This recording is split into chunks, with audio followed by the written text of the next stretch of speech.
ले चलते हैं इंटर फिजिक्स की ओर, जिसमें पहला चैप्टर वैद्युत आवेश तथा कूलॉम का नियम।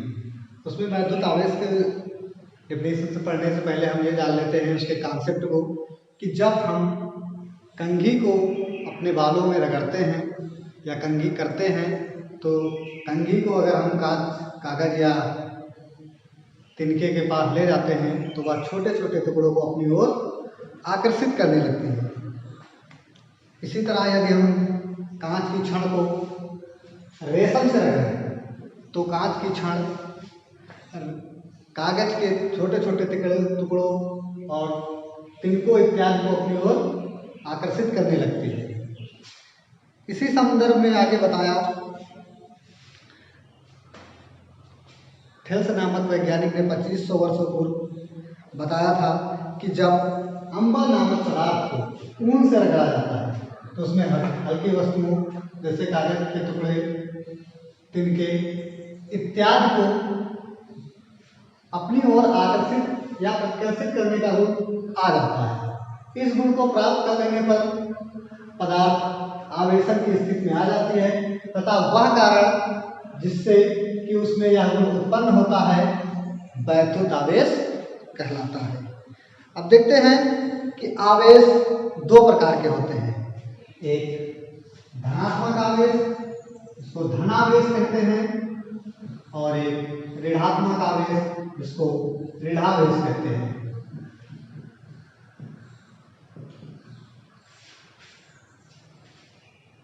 तो सबसे पहले हम बात करते हैं धनात्मक आवेश, जिसको धनावेश कहते हैं। धनावेश यानी कि धन आवेश, धनावेश मतलब धन आवेश, पॉजिटिव चार्ज। धन आवेश क्या होता है, आइए हम इसके बारे में जानते हैं। सबसे पहले कि धन आवेश होता है जब कांच की छड़ को रेशम से रगड़ा जाता है, कांच की छड़ को रेशम से रगड़ा जाता है तो उसमें उत्पन्न आवेश धन आवेश कहलाता है। तथा यदि हम अबनूस की छड़ को बिल्ली की खाल से रगड़ते हैं, इसकी अबनूस की छड़ को बिल्ली की खाल से रगड़ते हैं तो उसमें उत्पन्न आवेश को क्या कहलाता है, ऋणावेश या ऋण आवेश कहलाता है।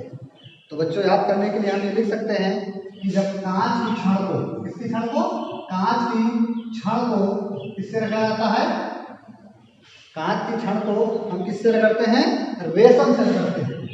किससे रगड़ते हैं, रेशम से रगड़ते हैं। और दूसरी बात, जब हम अबनूस की छड़ को किससे रगड़ा जाता है, बिल्ली की खाल से रगड़ते हैं। अबनूस की छड़ को अबनूस को किससे रगड़ते हैं, बिल्ली की खाल से रगड़ते हैं तो उसमें उत्पन्न आवेश क्या कहलाता है, ऋणावेश कहलाता है या ऋणावेश। तो इस प्रकार हम देखते हैं कि आवेश दो प्रकार के होते हैं, धन आवेश और ऋणावेश। एक पॉइंट इसमें नोट करने वाला यह है कि जब दो समान आवेश, चाहे वो धन आवेश हो या ऋण आवेश हो, जब दो समान आवेश, जिनको सजातीय आवेश भी कहते हैं, जब दो समान आवेश मिलते हैं तो उनमें आपस में क्या होता है, प्रतिकर्षण होता है। क्या होता है, प्रतिकर्षण होता है। और जब दो विपरीत आवेश मिलते हैं तो उनमें क्या होता है, आकर्षण होता है। अर्थात आपको कभी कभी किताबों में लिखा मिलेगा कि सजातीय आवेशों में प्रतिकर्षण और विजातीय आवेशों में आकर्षण का गुण उत्पन्न होता है। आइए आपको लेकर चलते हैं इंटरमीडिएट के चैप्टर में, विद्युत में, जहां पर हमको विद्युत को दो टापकों में पढ़ना है। विद्युत को कितने टापकों में पढ़ना है, दो टापकों में। हमारा इंटरमीडिएट में विद्युत सिलेबस दो भागों में बटा है। एक पहला कौन सा, स्थिर विद्युत, पहला कौन सा, स्थिर विद्युत, वैद्युत क्या लिखे या हम विद्युत लिखे, दोनों एक ही चीज है बेटा, ठीक है। और पहला कौन सा है, स्थिर, और दूसरा कौन सा है, धारा। तो स्थिर वैद्युत और दूसरा है धारा वैद्युत। कौन सा, धारा वैद्युत। तो स्थिर वैद्युत को अंग्रेजी में कहते हैं इलेक्ट्रोस्टैटिक्स। स्टैटिक्स मतलब रुका हुआ। तो ऐसे फिजिक्स में हम जब आवेश रुका हुआ फॉर्म में पढ़ेंगे, मतलब जिसमें गतिमान आवेश नहीं होता है, तो उसको हम पढ़ेंगे स्थिर वैद्युत, ठीक है, इलेक्ट्रोस्टैटिक्स। और जब हम आवेश गतिमान होगा, एक पदार्थ से दूसरे पदार्थ में जाएगा, तो उस स्थिति में पढ़ेंगे, क्या कहेंगे हम, धारा वैद्युत, ठीक है। आइए हम अभी आपको हम वैद्युत आवेश की परिभाषा बताएं। धन आवेश, ऋण आवेश के वैद्युत के प्रकार हम स्थिर विद्युत पढ़ने जा रहे हैं, इसको इलेक्ट्रोस्टैटिक्स कहते हैं, ठीक है। यानी स्टैटिक्स मतलब रुका हुआ, यानी एक पदार्थ जब आवेश एक पदार्थ से दूसरे में ना जाए, ठीक है, उसे क्या कहते हैं, स्थिर वैद्युत, ठीक है। या हम परिभाषा फिर कह सकते हैं कि भौतिक विज्ञान की वह शाखा जब किसी पदार्थ के आवेश क्या हो, स्थिर रह जाता है, अर्थात गतिमान नहीं होता है, तो क्या कहलाता है, स्थिर वैद्युत कहलाता है। क्या कहलाता है, स्थिर वैद्युत कहलाता है। आइए इसी में आवेश की उत्पत्ति की सिद्धांत पढ़ते हैं। इसी में अब आगे बढ़ते हैं, आवेश की उत्पत्ति का सिद्धांत। तो हम आपको बताते हैं आवेश की उत्पत्ति का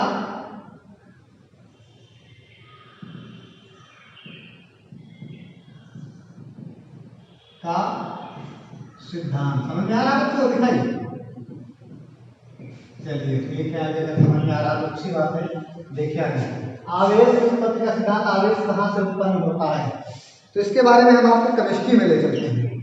आपने केमिस्ट्री में पढ़ा होगा कि प्रत्येक पदार्थ किससे मिलकर बना है, अणुओं से मिलकर बना है, और अणु किससे मिलकर बने हैं, परमाणुओं से मिलकर बने हैं। किससे मिलकर बने हैं, परमाणुओं से मिलकर बने हैं, ठीक है। और आप ये भी जानते हैं कि पदार्थ का संपूर्ण भाग, पदार्थ का संपूर्ण या कह सकते हैं द्रव्यमान कहाँ पर निर्भर होता है, जिस स्थान पर केंद्रित होता है। किसी भी पदार्थ का संपूर्ण द्रव्यमान जिस स्थान पर केंद्रित रहता है वह क्या कहलाता है, नाभिक कहलाता है। उस पदार्थ का क्या कहलाता है, नाभिक कहलाता है। किसी पदार्थ का संपूर्ण द्रव्यमान जिस भाग पर केंद्रित रहता है वह उसका क्या कहलाता है बेटा, नाभिक कहलाता है। और ये आप जानते हैं कि नाभिक में आपको क्या पाया जाता है, प्रोटॉन और न्यूट्रॉन पाए जाते हैं। प्रोटॉन पर धन आवेश और न्यूट्रॉन पर कोई आवेश नहीं होता, यानी कि न्यूट्रॉन क्या होता है, उदासीन होता है।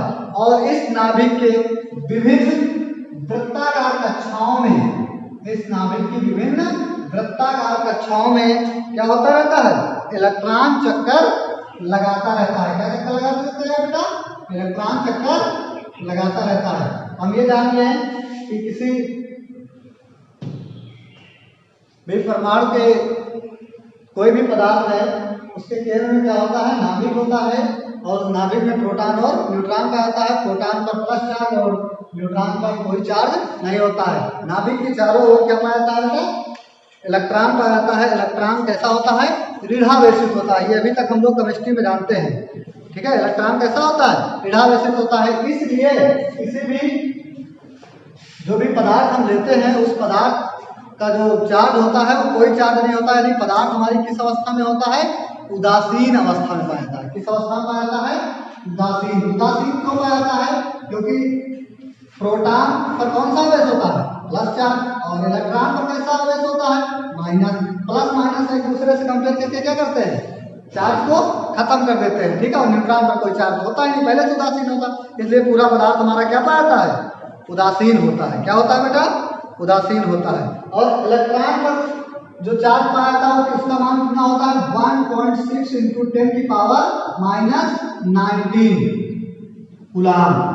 कितना होता है इलेक्ट्रॉन का मान, यानी इलेक्ट्रॉन पर जो चार्ज पाता है 1.6 इंटू 10 की पावर माइनस 19, वो भी किसमें, आपने भी कहा ना इलेक्ट्रॉन कैसा ऋणावेशित माइनस होता है। और प्रोटॉन पर जो चार्ज पाया था वो क्या पाता है, प्लस का 1.6 इंटू 10 की पावर माइनस 19। बच्चे ये समझ लें कि सभी लोग जो अभी बच्चे हैं वो ये सोचते होंगे कि अगर देखिए इलेक्ट्रॉन को सबको मालूम 1.6 इंटू 10 की पावर माइनस 19, ठीक है। लेकिन प्रोटॉन की जब बात आती है तो कहीं पावर में हम प्लस को नहीं लगा रहे हैं, आगे होता है, ठीक है। इसलिए इसको +1.6 लिखा, तो इलेक्ट्रॉन का चार्ज ये होता, प्रोटॉन का कितना होता है वही होता है, बस चिन्ह का अंतर होता है, इसलिए पूरा परमाणु हमारा क्या पाया जाता है बेटा, उदासीन पाया जाता है। क्या पाया जाता है, उदासीन। अब देखिए यही जो इलेक्ट्रॉन होता है, क्या होता है, इलेक्ट्रॉन होता है, ये जो नाभिक में क्या होता है, वृत्ताकार कक्षाओं में क्या होता पाया जाता है, ठीक है, वृत्ताकार कक्षाओं में पाया जाता है। अब ये देखिए जो इलेक्ट्रॉन नाभिक के पास होता है, ये नाभिक है ना बेटा, देखिए यहाँ ये क्या है बेटा, नाभिक है। जो इलेक्ट्रॉन नाभिक के पास होता है उसमें नाभिकीय बल अधिक होता है, जो इलेक्ट्रॉन नाभिक के पास होता है उसमें नाभिकीय बल अधिक होता है, और जो इलेक्ट्रॉन नाभिक से दूर होगा, देखिए इसकी दूरी ज्यादा है नहीं है, तो जो इलेक्ट्रॉन नाभिक से दूर होता है उसमें क्या पाया जाता है, नाभिकीय बल कम पाया जाता है, यानी कि वही क्या कहलाता है, ये दूर वाले में आकर्षण क्या होगा, कम होगा। जो पास में है नाभिक के, जो इलेक्ट्रॉन नाभिक के पास में उसमें आकर्षण अधिक होगा, और जो दूर है उसमें आकर्षण क्या होता है, कम होता है। इसीलिए जैसे जैसे नाभिक इलेक्ट्रॉन से क्या होता है, दूर होता जाता है, वैसे वैसे उसमें लगने वाला जो नाभिकीय बल है वो क्या होता है, कम होता जाता है, नाभिकीय बल कम होता है, और जो सबसे दूर इलेक्ट्रॉन होते हैं वही क्या कहलाते हैं, मुक्त इलेक्ट्रॉन कहलाते हैं। तो नाभिक से जो सबसे दूर इलेक्ट्रॉन पाए जाते हैं, यानी दूर वाला इलेक्ट्रॉन, इसकी बात कर रहे हैं बेटा, दूर वाला इलेक्ट्रॉन क्या कहलाता है, यही इलेक्ट्रॉन मुक्त इलेक्ट्रॉन कहलाता है। कौन सा इलेक्ट्रॉन कहलाता है, मुक्त इलेक्ट्रॉन कहलाता है। कौन सा इलेक्ट्रॉन कहलाता है, मुक्त इलेक्ट्रॉन कहलाता है। और जो नाभिक के पास में पाया जाता है, ठीक है, इनमें नाभिकीय बल अधिक लगता है, उन्हें बद्ध इलेक्ट्रॉन कहते हैं। क्या कहते हैं, बद्ध इलेक्ट्रॉन। और ये जो मुक्त इलेक्ट्रॉन होता है, दूर वाला इलेक्ट्रॉन, यही हमारा आवेश को उत्पन्न करने में मदद करता है। यही इलेक्ट्रॉन क्या है, आवेश को उत्पन्न करने में मदद करता है। तो यानी विद्युत की उत्पत्ति के लिए यह मुक्त इलेक्ट्रॉन ही जिम्मेदार होता है। कह सकते हैं हम लोग कि विद्युत की उत्पत्ति के लिए, इसकी उत्पत्ति के लिए, विद्युत की उत्पत्ति के लिए कौन जिम्मेदार होता है, मुक्त इलेक्ट्रॉन जिम्मेदार होता है। कौन सा होता है, मुक्त इलेक्ट्रॉन ही जिम्मेदार होता है। किस तरह जिम्मेदार होता है, आइए हम उसके बारे में बताते हैं कि जो मुक्त इलेक्ट्रॉन होता है उसे विद्युत आवेश की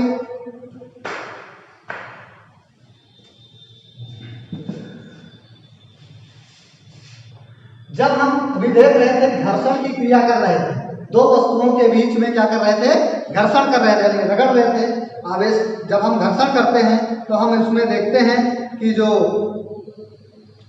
दो आवेशों जब घर्षण की क्रिया करते हैं तो उसमें कम मात्रा में ऊर्जा पाकर, जो मुक्त इलेक्ट्रॉन होता है वो कम मात्रा में ऊर्जा पाकर वो क्या होता है, दूसरे में चला जाता है, दूसरे पदार्थ में चला जाता है। यानी कि जब हम घर्षण की क्रिया करते हैं तो कम मात्रा में भी ऊर्जा पाकर क्या होता है, वो इलेक्ट्रॉन क्या होता है, दूसरी वस्तु में चला जाता है। इससे कहते हैं कि जब किसी पदार्थ से इलेक्ट्रॉन निकलते हैं, जब किसी पदार्थ से इलेक्ट्रॉन निकल गए, यानी कि दो पदार्थों को अगर हम रगड़ें तो उसमें क्या है, इलेक्ट्रॉन क्या होते हैं, जो मुक्त इलेक्ट्रॉन होते हैं वो कम मात्रा में ऊर्जा पाकर एक पदार्थ से दूसरे पदार्थ में चले जाते हैं। और जो किसी भी पदार्थ से इलेक्ट्रॉन क्या है, निकलते हैं, तो हम उस पदार्थ में क्या कह सकते हैं कि इलेक्ट्रॉन क्या हो गए, इलेक्ट्रॉन जब किसी पदार्थ से निकल जाते हैं तो हम ये कह सकते हैं कि पदार्थ हमारा क्या हो गया, धनावेशित हो गया। क्या हो गया, धनावेशित। क्या हो गया, धनावेशित। क्यों धनावेशित हो गया, इसलिए कि इलेक्ट्रॉन तो निकल गए, इलेक्ट्रॉन निकल गए, और इलेक्ट्रॉनों के पास तो माइनस चार्ज होता है। इलेक्ट्रॉनों के पास बेटा क्या होता है, माइनस चार्ज। इलेक्ट्रॉनों के पास पहले से माइनस चार्ज होता है। और किसी पदार्थ, भाई कोई पदार्थ है तो उदासीन हो गया, जिसमें प्रोटॉन और न्यूट्रॉन सब बराबर पाए जाएंगे, प्रोटॉन न्यूट्रॉन और इलेक्ट्रॉन सब पाए जाते हैं, ठीक है। तो जितने भी प्रोटॉन में होंगे उतने तो इलेक्ट्रॉन में होंगे। जब इलेक्ट्रॉन किसी पदार्थ से निकल गया, क्या हो गया, निकल गया, तो वहां पर किसकी, इलेक्ट्रॉन यानी माइनस चार्ज की तो कमी हो गई, तो क्या हो गया, प्लस ही तो बढ़ा, यानी कि प्रोटॉन ही तो बढ़ा, यानी प्लस चार्ज बढ़ा ना। तो इसलिए हम कह सकते हैं जब किसी भी पदार्थ से इलेक्ट्रॉन निकलता है तो क्या कहलाता है, पदार्थ क्या हो जाता है, धनावेशित हो जाता है। क्या हो जाता है, धनावेशित हो जाता है। और इसी प्रकार जब किसी पदार्थ में इलेक्ट्रॉन क्या करते हैं, ग्रहण करते हैं, तो वो क्या हो जाती है वस्तु, उसमें इलेक्ट्रॉनों की क्या हो जाती है, अधिकता हो जाती है, अतः वह पदार्थ क्या कहलाता है, ऋणावेशित पदार्थ कहलाता है। तो आपको हम अभी समझाएं कि पदार्थ में क्या होता है, शॉर्टकट में हम आपको समझाते हैं कि जब किसी भी आवेशों की उत्पत्ति का सिद्धांत समझ में आया बेटा, कैसे उत्पन्न होते हैं, घर्षण की क्रिया जो हम करते हैं, यानी अगर कोई भी पदार्थ लेते हैं, क्या करते हैं, कोई भी पदार्थ लेते हैं और उसमें क्या करते हैं, घर्षण की क्रिया करते हैं, क्या करते हैं, घर्षण की क्रिया करते हैं। तो उसमें क्या होता है, जब घर्षण क्रिया करते हैं, दो पदार्थ हैं और उनमें घर्षण की क्रिया होगी तो क्या होगा, इलेक्ट्रॉन निकलेंगे। एक पदार्थ से इलेक्ट्रॉन क्या होंगे, इलेक्ट्रॉन निकलेगा, क्या होगा, इलेक्ट्रॉन निकलेगा। और दूसरे पदार्थ में इलेक्ट्रॉन क्या होगा, प्रविष्ट करेगा, यानी पहुंचेगा, क्या होगा, इलेक्ट्रॉन पहुंचेगा। और जिससे इलेक्ट्रॉन निकलेगा वो वस्तु क्या हो जाएगी, वो पदार्थ क्या हो जाएगा, धनावेशित हो जाएगा। क्या हो जाएगा बेटा, धनावेशित हो जाएगा। और जिसमें इलेक्ट्रॉन पहुंचेगा वो क्या हो जाएगा, ऋणावेशित हो जाएगा।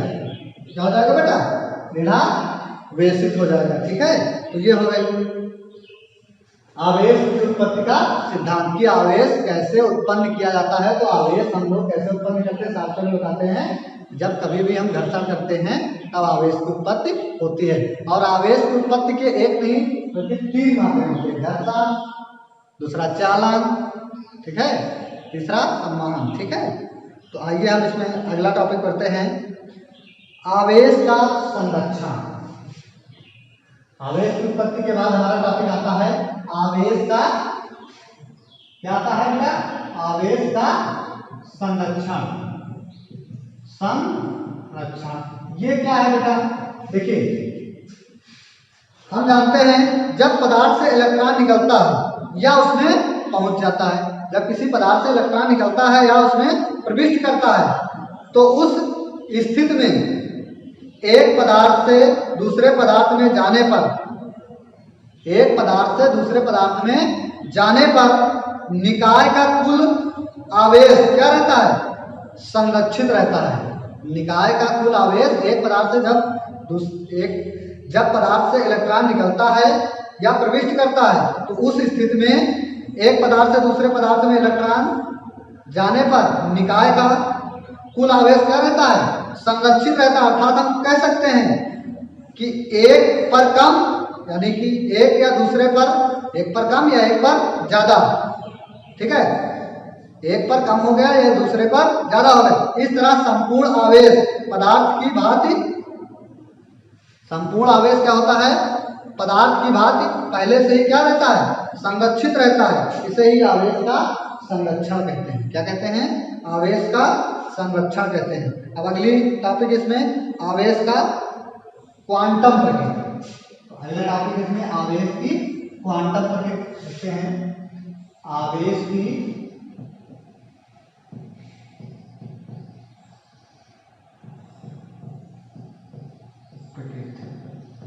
लिखिएगा बेटा, आवेश की क्वांटम प्रकृति। तो आवेश की क्वांटम प्रकृति क्या है, बहुत इंपॉर्टेंट है, जानना बहुत जरूरी है बोर्ड परीक्षा के दृष्टि से। क्या होती है, प्रकृति में न्यूनतम आवेश पाया जाता है। प्रकृति में जो आवेश पाया जाता है वो क्या पाया जाता है, न्यूनतम आवेश पाया जाता है।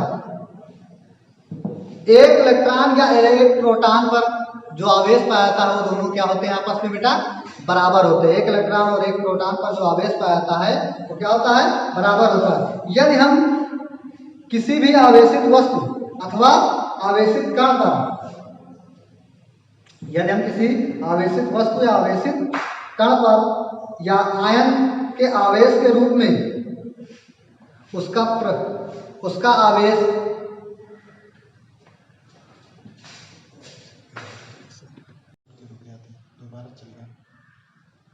अगला टॉपिक है आवेश की क्वांटम प्रकृति। तो इसमें क्या होता है कि प्रकृति में जो न्यूनतम आवेश पाया जाता है वह एक इलेक्ट्रॉन या एक प्रोटॉन के बराबर है। कितना पाया जाता है, 1 इलेक्ट्रॉन या 1 प्रोटॉन के बराबर पाया जाता है। यदि हम किसी भी आवेशित वस्तु अथवा आवेशित कण या आयन के आवेश को नापे तो उसमें उत्पन्न आवेश सदा इलेक्ट्रॉन के क्या होता है, उसमें उत्पन्न आवेश सदा इलेक्ट्रॉन के क्या होता है, पूर्ण गुणज के रूप में होगा। किसके होगा, इलेक्ट्रॉन के पूर्ण गुणज के रूप में होगा। किसके रूप में होगा, इलेक्ट्रॉन के पूर्ण गुणज के रूप में पाया जाता है। इलेक्ट्रॉन के पूर्ण गुणज के रूप में पाया जाता है। जैसे हम पढ़ते हैं इलेक्ट्रॉन, ठीक है, इलेक्ट्रॉन 2 इलेक्ट्रॉन 3 इलेक्ट्रॉन, मतलब ऐसे हम इलेक्ट्रॉन के पूर्ण गुणज के रूप में होना चाहिए, ठीक है, दशमलव के रूप में नहीं होना चाहिए, पूर्ण गुणज के रूप में होना चाहिए। कहने का मतलब कि जो प्रकृति में हमारा आवेश पाया जाता है वो कैसा पाया जाता है, पूर्ण गुणज के रूप में पाया जाता है। प्रकृति में पाया जाने वाला आवेश प्लस माइनस Ne होता है। नंबर ऑफ कितने हैं, और इलेक्ट्रॉन कितने इलेक्ट्रॉन होते हैं, 2 4 10 20 50 100 200, ठीक है। आवेश के यही गुण क्या कहलाता है, क्वांटीकरण कहलाता है। क्या कहलाता है, आवेश का यही गुण क्या कहलाता है, क्वांटीकरण कहलाता है या परमाणुकता कहलाता है। क्या कहलाता है, परमाणुकता कहलाता है, ठीक है, या क्वांटीकरण कहलाता है। यानी कि आवेश का पूर्ण गुणज के रूप में पाया जाना प्रकृति में, वही क्या कहलाता है, क्वांटीकरण कहलाता है, ठीक है। मैंने आपको आवेश की परिभाषा बताई, तो उसका आवेश का सिंबल क्या होता है बेटा, क्यू। क्यू बराबर आप लोगों ने फार्मूला हाई स्कूल में पढ़ा होगा, क्यू बराबर आई टी। क्यू बराबर आई टी यानी आवेश बराबर धारा गुणे समय, ठीक है। धारा का मात्रक क्या होता है, देखिए इसके मात्रक को पढ़ने के लिए हमारे बहुत से मात्रक हैं।